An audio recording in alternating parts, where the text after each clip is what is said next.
வணக்கம். நான் உங்கள் விஎஸ் செந்தில். இன்னைக்கு கரியர் கைடன்ஸ் வீடியோல நம்ம பார்க்க போற விஷயம் வந்து ஜோசா கவுன்சிலிங் 2025. இந்த ஜோசா கவுன்சிலிங்னா என்ன? ஜோசா கவுன்சிலிங்ல பாண்டிச்சேரியோட எந்தெந்த இன்ஸ்டிடியூஷன்லாம் பார்ட்டிசிபேட் பண்றாங்க? How many seats are available for Pondicherry students under JoSAA counselling? இது போல விஷயங்கள்லாம் வந்து நம்ம டீடைலா பார்க்க போறோம். ஜோசா கவுன்சிலிங்னா ஜாயிண்ட் சீட் அலோகேஷன் அத்தாரிட்டி. அவங்க வந்து இந்தியா ஃபுல்லா உள்ள முக்கியமான இன்ஜினியரிங் கோர்சஸ்க்கான கவுன்சிலிங் பண்றவங்க. ஸோ இதுக்கான எலிஜிபிலிட்டி எதை பேஸ் பண்ணினா அந்த JEE mains and JEE advanced entrance exam இருக்கு இல்லையா? அதில கிளியர் பண்றவங்களுக்கான கவுன்சிலிங் தான் இது. ஸோ எந்த மாதிரியான இன்ஸ்டிடியூஷன்லாம் இதில பார்ட்டிசிபேட் பண்றாங்கன்னா, institutions of national importance, prestigious institution என்று அழைக்கப்படுகின்ற IIT, NIT, triple IT, GFTI இது போல இன்ஸ்டிடியூஷன்ஸ் வந்து இங்க உள்ள சீட் பண்றதுக்கு இந்த கவுன்சிலிங்ல பார்ட்டிசிபேட் பண்றாங்க. ஸோ இதில முக்கியமான விஷயங்கள் என்னன்னா, இம்பார்ட்டன்ட் டேட் எப்போதுமே அந்த ஜேஇ அட்வான்ஸ் ரிசல்ட் வந்த மறுநாள் வந்து இந்த கவுன்சிலிங் ரெஜிஸ்ட்ரேஷன் ஸ்டார்ட் ஆகும். So JE advance result June 2 வந்தது. 3ஆம் தேதி ரெஜிஸ்ட்ரேஷன் ஸ்டார்ட் ஆயிடுச்சு. இதுல ஒரு மேண்டேட்டரி ஃபீஸ் ஒரு சீட் அக்செப்டன்ஸ் சீட் சொல்லிட்டு ஃபீன்னு ஒரு 30,000 ஜென்ரல் ஓபிசி இடபிள்யூஎஸ்க்கும் அதுல பாதியான 15,000 எஸ்சி எஸ்டி பர்சன்ஸ் வித் டிஃபிகல்டிஸ்க்கு வந்து பே பண்ண சொல்றாங்க. நெக்ஸ்ட் நீங்க எக்ஸாமினேஷன் ஃபீஸை வந்து debit card, credit card, net banking இது மூலம் பே பண்ணலாம். ஸோ இதில் பார்ட்டிசிபேட் பண்ணக்கூடிய முக்கியமான இன்ஸ்டிடியூஷன்ஸ் எதுன்னு பார்த்தீங்கன்னா ஐஐடி. இந்தியாவில் உள்ள 23 ஐஐடி. இதில் இந்த கவுன்சிலிங்ல இந்த இன்ஸ்டிடியூஷனில் சேர்றதுக்கான எலிஜிபிலிட்டி என்னன்னா ஜேஇ மெயின்ஸ் முடிச்சுட்டு அந்த எலிஜிபிலிட்டி வச்சுட்டு ஜேஇ அட்வான்ஸ் யாரெல்லாம் கிளியர் பண்ணாங்களோ அவங்க மட்டும்தான் ஐஐடிஸ்க்கு அப்ளை பண்ண முடியும். முக்கியமான டாப் ரேங்க்ல 23 இன்ஸ்டிடியூஷன் இன் இந்தியா. ஸோ அதில் நிறைய ஐஐடிஸ் இருக்குது இந்தியா ஃபுல்லாக. நமக்கு நியர்பை உள்ள ஐஐடிஸ் நடத்துன்னு பார்த்துருவோம். ஸோ ஐஐடி மெட்ராஸ் தான் பார்த்தீங்கன்னா number 1 rank institutions in India in any parameter. உங்களுக்கு இன்ஜினியரிங் காலேஜ் எடுத்தாலும் நம்பர் 1 எஜுகேஷன் இன்ஸ்டிடியூஷன் எடுத்தாலும் எப்படி எடுத்தாலும் ஐஐடி மெட்ராஸ் தான் நம்பர் 1ல இருக்கு. ஸோ அது நமக்கு அருகாமையில் இருக்கிறது நமக்கு ஒரு ப்ளஸ் பாயிண்ட். அடுத்தது கேரளாவில் உள்ள பாலக்காடில் இருக்கு, திருப்பதியில் இருக்கு, அடுத்தது கர்நாடகாவில் இருக்கிற தார்வாட், அப்புறம் கோவாவில் இருக்கு. நெக்ஸ்ட் பார்த்தீங்கன்னா நேஷனல் இன்ஸ்டிடியூட் ஆஃப் டெக்னாலஜின்னு சொல்லப்படுகின்ற என்ஐடி 32 இன்ஸ்டிடியூஷன் இந்தியா ஃபுல்லாக இருக்கு. அதில் திருச்சியில் உள்ள என்ஐடி தான் பார்த்தீங்கன்னா number 1 NIT in India again. அதுபோல் நம்ம புதுச்சேரியில் ஒரு என்ஐடி இருக்கு, கேரளாவில் கேலிக்கேட்டில் இருக்கு, கோவா, கர்நாடகாவில் சூரத்கல்ன்ற இடத்துல இருக்கு, அந்த மாதிரி ஆந்திர பிரதேசில் வந்து தாடேப்பள்ளிக்குளம்ன்ற இடத்துல இருக்கு. அடுத்தது triple IT Indian Institute of Information Technology என்று சொல்லப்படுகின்ற 26 இன்ஸ்டிடியூஷன் இந்தியாவில் இருக்கு. நிறைய ஸ்டூடெண்ட்ஸ் அண்ட் பேரண்ட்ஸ்க்கு வந்து இப்படி ட்ரிபிள் ஐடின்னு ஒரு என்டிட்டி இருக்கிறது நிறைய பேருக்கு தெரியாது. ஏன்னா எல்லாமே ஐஐடி நேம் சிமிலராக இருக்கிறதுனால ஐஐடி மட்டும் தான் எல்லாருக்கும் தெரியும். ட்ரிபிள் ஐடின்னு இருக்குது. இதுவும் பார்த்தீங்கன்னா நேஷனல் இம்பார்ட்டன்ஸ் உள்ள இன்ஸ்டிடியூஷன்ஸ் தான். அதில் திருச்சியில் நமக்கு ட்ரிபிள் ஐடி ஒன்று இருக்குது. அடுத்தது காஞ்சிபுரத்தில் triple IT DM designing and manufacturing சொல்லிட்டு இருக்குது. அடுத்தது தார்வாட் கர்நாடகாவில் இருக்குது, கோட்டயம் கேரளாவில் இருக்குது, அப்புறம் சித்தூரில் ஆந்திர பிரதேஷில் இருக்குது. இது 3வது டைப் ஆஃப் இன்ஸ்டிடியூஷன் வந்து இதுதான் கவுன்சிலிங்கில் பார்ட்டிசிபேட் பண்ணுறவங்க.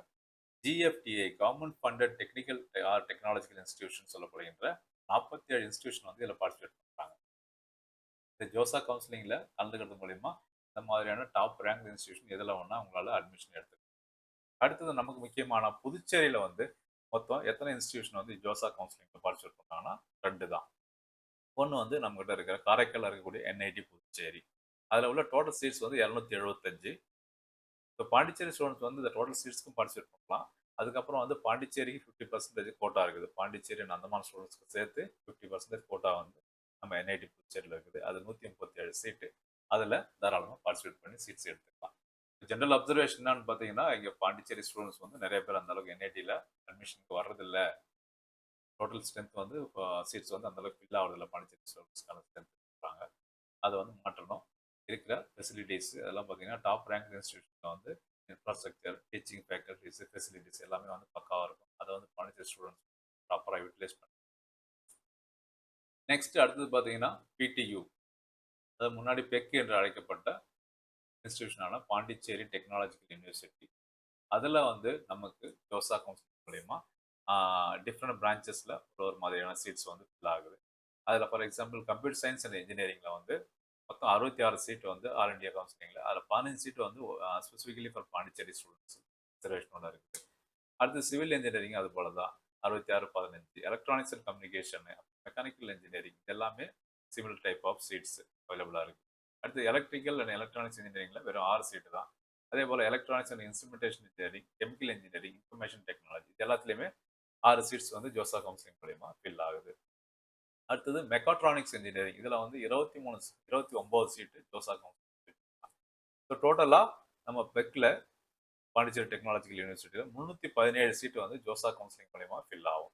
சப்போஸ் ஏதாவது சீட்டு வந்து ஜோசா கவுன்சிலிங் ஃபில் ஆகலாம், அதை திரும்ப சென்டாக்ல சரண்டர் பண்ணுவாங்க. சென்டாக் மூலியமா அதுக்கு கவுன்சிலிங் மறுபடியும் நடக்கும்.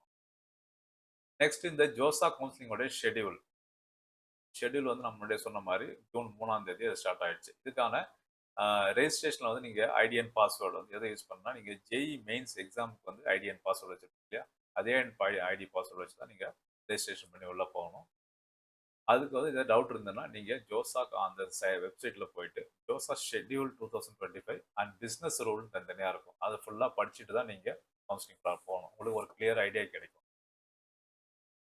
நெக்ஸ்ட் பார்த்தீங்கன்னா நீங்கள் இதில் பார்ட்டிசிபேட் பண்ணி சாய்ஸ் ஃபில்லிங் ஸ்டார்ட் பண்ணலாம். சாய்ஸ் ஃபில்லிங் நீங்கள் பண்ணும்போது யாராக்கெல்லாம் வந்து ஹையஸ்ட் இன்ஸ்டிடியூஷன் வந்து எலிஜிபிலிட்டி இருக்குதோ அதில் உள்ள கோர்சஸ் வந்து ஃபர்ஸ்ட் ப்ரிஃபரன்ஸாக வச்சுக்கிட்டே வரணும். நீங்கள் வந்து 300-400 ப்ரிஃபரன்ஸ் சாய்ஸ் ப்ரிஃபரன்ஸ் கூட கொடுக்கலாம், தப்பு கிடையாது. பட் நீங்கள் எப்படி எடுக்கிறீங்க பொறுத்து தான் உங்களுக்கு சீட்டு கிடைக்கிறதுக்கான வாய்ப்பு அமையும். அதனால ஹையர் இன்ஸ்டிடியூஷன் சப்போஸ் உங்களுக்கு வந்து கம்ப்யூட்டர் சயின்ஸ் தேவைன்னா கம்ப்யூட்டர் சயின்ஸு அதுக்கப்புறம் அடுத்து ஒரு 3 கோர்ஸ் நீங்கள் வச்சுக்குவாங்க. 3 கோர்ஸ் வச்சுட்டு சப்போஸ் நீங்கள் IIT eligible Jai advance clear பண்ண பர்சனாக இருந்தாக்கா நீங்கள் ஐஐடிஸ் வந்து ஃபஸ்ட் செலக்ட் பண்ணிடணும் சிமிலர் கோர்ஸுக்கு. அடுத்தது என்ஐடி, அப்புறம் ட்ரிபிள் ஐடி, அப்புறம் ஜிஎஃப்டி அப்படி போகலாம். சப்போஸ் நீங்கள் ஜெய் மெயின்ஸ் மட்டும் தான் பண்ணுறீங்கன்னா நீங்கள் வந்து ஐஐடிக்கு அப்ளை பண்ண முடியாது. You can choose for NIT first, then triple ID, அப்புறம் ஜிஎஃப்டி. அந்த மாதிரி நீங்கள் கோர்சஸ் வேணுமோ அப்படி சூஸ் பண்ணி நீங்கள் எடுத்துக்கோங்க. ஸோ இதில் வந்து நம்ம சென்டாக் கவுன்சிலிங் மாதிரி இல்லாமல் கொஞ்சம் டிஃபர் ஆகும். சென்டாக் கவுன்சிலிங் வந்து நமக்கு வந்து நம்ம சீட் அலாட் பண்ணுவாங்க டைரெக்டாக பண்ணிவிட்டு உங்களுக்கு டிஃப்ரெண்ட் ரவுண்ட்ஸ் நடக்கும்.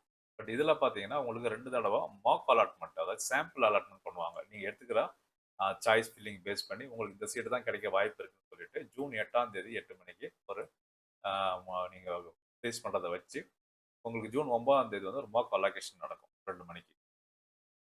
ஸோ அதை பார்த்துட்டு உங்களுக்கு இது ஓகேன்னா நீங்கள் அப்படியே தொடரலாம். அப்படி இல்லை ஏதாவது சேஞ்சஸ் பண்ணணும், உங்களுக்கு வேறு ஏதாவது மேலே உள்ள சோர்ஸ் கிடைக்கணும்னா அதுக்கு மாற்றிக்கிட்டு வைக்க முடியுமா அப்படின்னு சொல்லி ட்ரை பண்ணலாம்.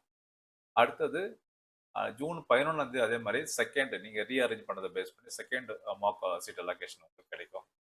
ஸோ லாஸ்ட்டாக நீங்கள் ஃபைனலாக ஃபிக்ஸ் பண்ணுறதுக்கான டைம் பார்த்தீங்கன்னா ஜூன் 11, 12:30லேருந்து ஜூன் 12, 5 PM நீங்கள் வந்து உங்களுடைய சாய்ஸஸ் வந்து லாக் பண்ணிடணும். அப்படி நீங்கள் லாக் பண்ணிடலாம், அது ஆட்டோமேட்டிக்காக சிஸ்டமே லாக் பண்ணிக்கும், அதனால் வரி பண்ண தேவையில்ல. ஸோ இந்த டைமில் பார்த்தீங்கன்னா அந்த ஜூன் 18ஆம் தேதி உங்களுக்கு சீட் அலோகேஷன் வந்துருச்சுனாக்கா ஜூன் 18ஆம் தேதிக்குள்ள நீங்கள் சீட் அக்செப்டன்ஸ் ஃபீயை வந்து கட்டிடணும். அதை கட்டினா தான் நீங்கள் ஃபர்தராக ப்ரொசீட் பண்ண முடியும், அட்மிஷன் எடுத்துக்க முடியும்.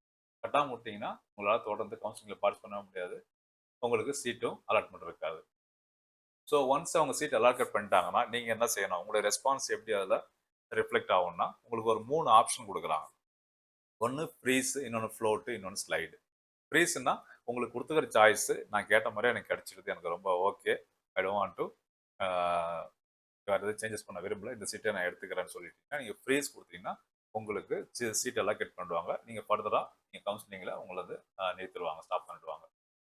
நெக்ஸ்ட் ஃப்ளோட்னு ஒரு ஆப்ஷன் இருக்குது. என்னன்னு பார்த்தீங்கன்னா எனக்கு இந்த சீட்டு ஓகே, பட் இருந்தாலும் மேலே உள்ள வேறு ஏதாவது இன்ஸ்டியூஷனில் வேறு இதே கோர்ஸ் கிடைச்சதுன்னா எனக்கு கொடுங்க, இல்லை வேறு கோர்ஸ் கிடைச்சாலும் கொடுங்க கேட்குறது தான் float. Any institution for any course, higher preference.